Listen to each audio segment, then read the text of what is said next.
productions ont augmenté en janvier en raison de la hausse des prix des produits alimentaires et des matières premières de 3,8%. Et le gouvernement égyptien a mis des produits sur le marché pour faire baisser les prix. À 12,2%, l'inflation est toujours beaucoup plus faible que quand elle était de 17% et de 32% en janvier 2018 et en 2017 respectivement, après la dévaluation de la livre égyptienne.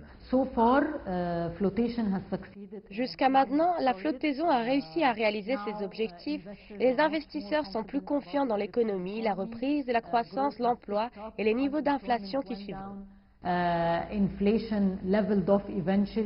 Par ailleurs, la livre égyptienne a repris 10% contre le dollar après avoir perdu la moitié de sa valeur ces 2 dernières années.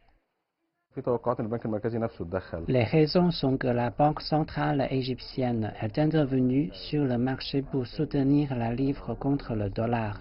La forte demande de bons du Trésor en livres égyptiennes de la part des investisseurs étrangers a fait augmenter sa valeur contre le dollar. Le comité politique de la Banque centrale se réunit jeudi soir pour décider de ses taux d'intérêt. La plupart des experts pensent que la banque conservera les taux à 16,75% sur les dépôts et à 17,75% sur les prêts pour l'instant. Une baisse des taux pourrait avoir lieu en mars ou en juin au plus tard.